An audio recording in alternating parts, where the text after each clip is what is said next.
Good morning बच्चों, एक बार फिर से आपका स्वागत है अनिल डाका क्लासेस में। हमने 17 नंबर चैप्टर जो था उसकी पूर्णतया बात कर ली। अब हम बात करने वाले हैं आपके लेसन नंबर 5 की। लेसन नंबर 5 की बात करेंगे जिसका आपके नाम है दैनिक जीवन में रसायन। क्या नाम है चैप्टर का? दैनिक जीवन में रसायन। दैनिक जीवन में रसायन इंग्लिश में अगर बात करें तो केमिस्ट्री इन एवरीडे लाइफ, अर्थात chemistry use in everyday life. दैनिक जीवन में रसायन की हम लोग बात करेंगे कि किस प्रकार से हम प्रत्येक दिन जो है किस प्रकार से हम लोग जो रसायन है उनका प्रयोग करते हैं। तो आप लोग भी विचार कर सकते हैं इस बात पे कि दैनिक जीवन में कौन कौन से रसायन, जैसे अभी आपको बता देता हूँ, हम रसायनों की बात करते हैं तो जीवन के अंदर घरेलू वस्तुएं, सुंदर कपड़े, ठीक है, अपमार्जक, साबुन आदि जो हैं वो सभी रासायनिक पदार्थ के ही बने होते हैं। इसके अलावा भवन निर्माण के अंदर सीमेंट है, विद्युत उपकरण है, उपग्रह हैं, मोटर वाहन से लेकर कृषि के क्षेत्र तक इनका उपयोग है वो किया जाता है। इसके अलावा सबसे इम्पोर्टेंट, व्यक्ति बीमार हो जाता है तब उसके लिए जो औषधियाँ बनाई जाती हैं वो भी एक रसायन का ही रूप है। ये सब बातें किस पे डिपेंड करती हैं? रासायनिक पदार्थों पे डिपेंड करती हैं या हमें उन्हीं से मिलती हैं। तो रासायनिक दैनिक जीवन में रसायनों की बात करते हैं तो रसायन कौन कौन से होते हैं, इनके कितने प्रकार हैं, उन सब की हम बात करेंगे। सबसे पहले आपके टॉपिक जो है वो है अम्ल, क्षार व लवण। आज के इस वीडियो में इन तीनों की हम विस्तार से इनकी परिभाषा क्या होती है, इनकी विशेषता क्या होती है और ये ये किस प्रकार के होते हैं उनकी हम बात करने वाले हैं। सबसे पहले हम बात करेंगे अम्ल की। सबसे पहले किसकी बात करेंगे? अम्ल की बात करेंगे। अम्ल को अगर हम बात करें तो इंग्लिश में एसिड कहते हैं। अम्ल को इंग्लिश में क्या कहते हैं? एसिड बोलते हैं। तो एसिड भी आपको शब्द जो है वो याद रखना है। तो देखिए अम्ल, इसकी बात करते हैं अम्ल की। तो आपने भी नाम सुना है कि अम्ल क्या होते हैं। तो सबसे पहले हम इनके अम्ल जो है वो स्वाद में जो होते हैं खट्टे होते हैं। अम्ल जो है वो क्या होते हैं? स्वाद में क्या होते हैं? खट्टे होते हैं। और ये अंग्रेजी के ये स्वाद में क्या होते हैं? खट्टे होते हैं। इसकी बात हम इसके गुणों में भी करेंगे, ठीक है। अम्ल शब्द जो है वो अंग्रेजी के एक शब्द से बना है। किससे बना है? एसिड से। और जो लैटिन भाषा के एसिडस शब्द से बना है। भाई अम्ल हम हिंदी में बोलते हैं, अंग्रेजी में इसको एसिड बोलते हैं।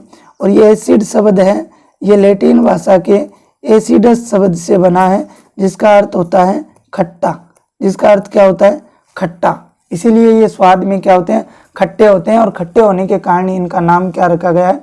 अम्ल रखा गया है, ठीक है। इसके बाद हम बात करते हैं ये विभिन्न जो सजीव हैं उनके अंदर उपस्थित होते हैं। जैसे अगर हम बात करें सिरके में एसिटिक अम्ल। सिरके में कौन होता है? सिरके में कौन सा अम्ल होता है? एसिटिक अम्ल। सिरके में कौन सा अम्ल होता है? एसिटिक अम्ल होता है। इसी प्रकार इमली की अगर हम बात करें तो इमली में होता है टार्ट्रिक अम्ल। इमली में कौन सा अम्ल होता है? टार्ट्रिक। इमली के अंदर टार्ट्रिक अम्ल। इसके बाद अगर हम बात करें तो संतरे में एस्कार्बिक अम्ल। संतरे में कौन सा होता है? संतरे में होता है एस्कार्बिक अम्ल। संतरे में कौन सा होता है? एस्कार्बिक अम्ल होता है। इसी प्रकार अगर हम बात करें लाल चींटी के डंक में, लाल चींटी जो होती है, लाल चींटी के डंक में अगर हम बात करें तो फार्मिक अम्ल होता है। कौन सा अम्ल होता है? फार्मिक अम्ल होता है। जठर रस में अगर हम बात करें तो HCl होता है, हाइड्रोक्लोरिक अम्ल होता है, ठीक है, आदि जो है वो पाए जाते हैं।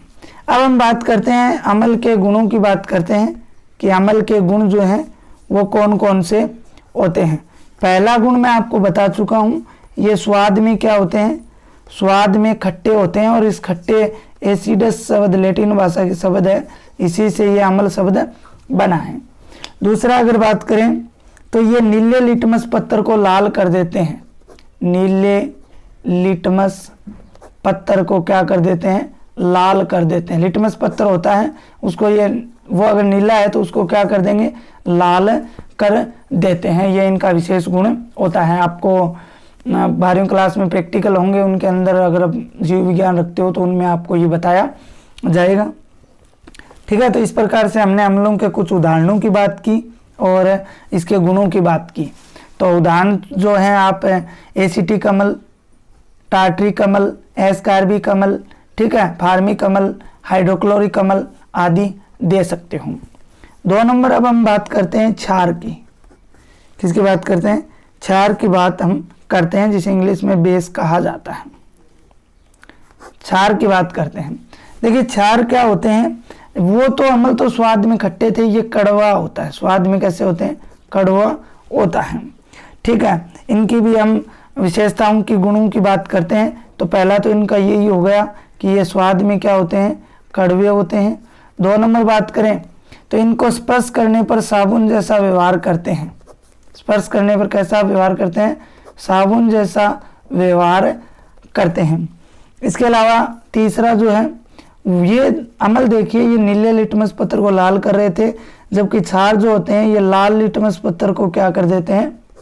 लाल लिटमस पत्थर को क्या कर देते हैं? नीला कर देते हैं। अब कंफ्यूज रहता है कि कौन सा कैसे याद रखें, तो आप मेरा नाम याद रख सकते हो, अनिल। तो ए का हो गया अम्ल, नी का हो गया नीला लिटमस पत्थर, और ल का हो गया लाल। ठीक है, तो अम्ल जो है वो नीले लिटमस पत्थर को क्या कर देते हैं? लाल। इसके अपोजिट लाल लिटमस पत्थर को नीला कौन कर देते हैं? क्षार जो है वो कर देते हैं। अगर उदाहरणों की बात करें तो सोडियम हाइड्रोक्साइड है, NaOH, सोडियम हाइड्रोक्साइड। इसके अलावा पोटेशियम हाइड्रोक्साइड, KOH। इसके अलावा अगर हम बात करें एल्यूमिनियम डाई हाइड्रोक्साइड, AlOH3। इसके अलावा अमोनियम हाइड्रोक्साइड। ठीक है, ये क्या है? कुछ उदाहरण हैं। इसके अलावा क्षार के एक गुण, महत्वपूर्ण गुण की बात करते हैं तो ये अम्लों को उदासीन करने का सामर्थ्य रखते हैं। अम्लों को क्या करने का? उदासीन करने का सामर्थ्य रखते हैं। अब उदासीनता क्या होती है हम आगे पीएच पढ़ेंगे। क्या पढ़ेंगे? पीएच। पीएच मीटर एक ऐसा मीटर होता है जो अम्ल व क्षार की मात्रा ज्ञात की जाती है। ये पता लगाया जाता है अम्ल है या क्षार है। तो पीएच के मान जो 14 होते हैं, इनमें 7 से कम होने पर अम्ल, 7 से ज़्यादा होने पर क्षार, और अगर 7 हो तो उदासीन। इसलिए अम्लों को उदासीन करने का सामर्थ्य कौन रखते हैं? क्षार रखते हैं। इसके अलावा आपको बता देता हूं, अम्ल और जो क्षार हैं वो जल में विलय होते हैं। अम्ल हो चाहे क्षार हो, जल के अंदर आसानी से घुले जाते हैं। जल में क्या होते हैं? विलय होते हैं। जल के अंदर क्या होते हैं? विलय होते हैं। अब 2 शब्द और आते हैं। एक तो तनु शब्द आता है। कौन सा शब्द आता है? एक तो तनु शब्द आता है, एक सांदर शब्द आता है। दोनों को हम विस्तार से समझते हैं क्या होते हैं, कि तनु क्या होता है और सांदर क्या होता है। तो देखिए, मान लीजिए कोई पात्र है हमारे पास। इस पात्र में हमने जल भर लिया। क्या भर लिया? जल भर लिया। जल इसके अंदर मान लीजिए 2 लीटर है। जल कितना है इसके अंदर? 2 लीटर जल है। और इसके अंदर अगर 1 लीटर अम्ल है या एक जितना भी है, जल से अगर अम्ल से अधिक क्या है? जल है, तब ये क्या कहलाएंगे? तनु अम्ल कहलाएंगे। और अम्ल की जगह अगर क्षार हो तो क्या कहलाएंगे? तनु क्षार। अर्थात कहने का अर्थ यही है, यदि जल की मात्रा अधिक हो इनके अंदर तब तो ये तनु कहलाएंगे, और अगर इनकी मात्रा अधिक हो, यहाँ पे उल्टा हो, तो क्या कहलाएंगे? सांदर कहलाएंगे। सांदर अम्ल या सांदर क्षार कहलाएंगे। तो जल अधिक है तो तनु, और जल कम है तो क्या कहलाएंगे? सांदर कहलाते हैं। ये बात भी आपको याद रखनी है। इसके बाद हम बात करते हैं लवणों की।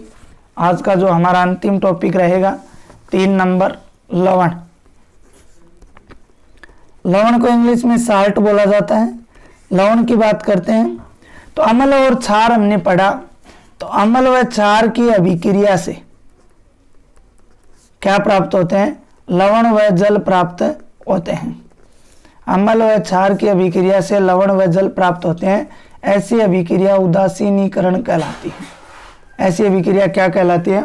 उदासीनीकरण कहलाती है। और ये अभिक्रिया जो है वो ऊष्माक्षेपी अभिक्रिया होती है। इसको हम आगे विस्तार से वर्णन से इसको पढ़ेंगे।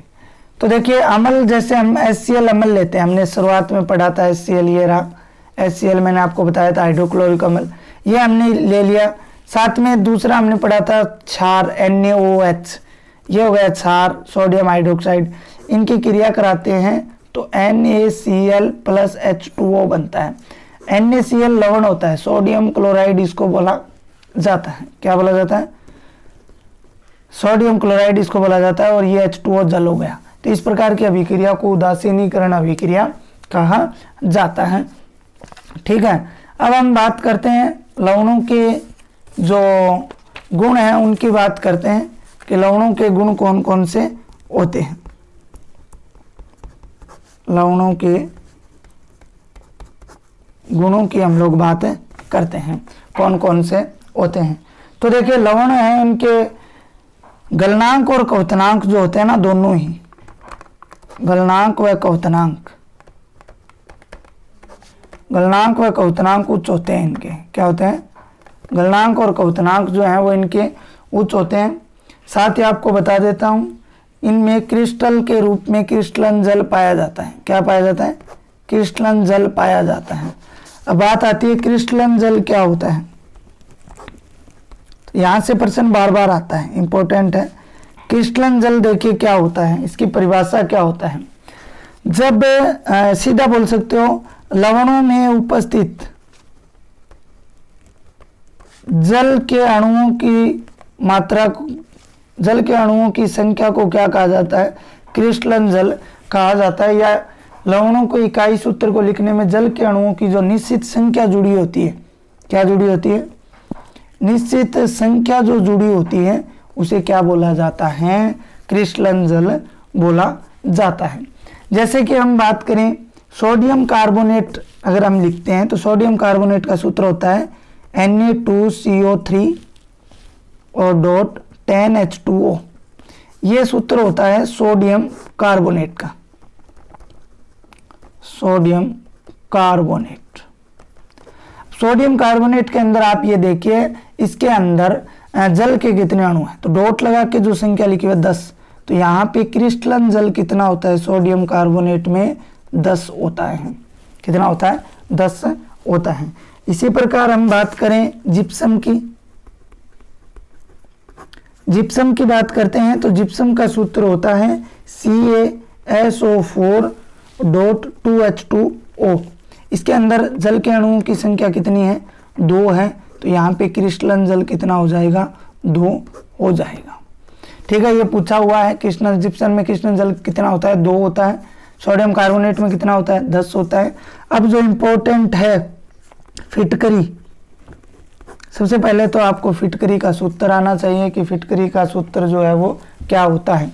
तो फिटकरी का सूत्र थोड़ा सा बड़ा है, K2SO4.Al2O3.24H2O। K2SO4Al2SO4 3.H2O 24H2O। तो इसके अंदर जो क्रिस्टलन जल है वो कितना होता है? 24 होता है। क्रिस्टलन जल की संख्या कितनी होती है? 24 होती है। तो बच्चों इस प्रकार से आज हमने जो है दैनिक जीवन में रसायन की बात की। इसमें अम्ल, क्षार व लवण की विस्तार से बात हमने पढ़ी। यह आपका चैप्टर का बेस था। इसके बाद हम इनकी परिभाषाओं की बात करेंगे, अम्ल व क्षार की परिभाषाओं की।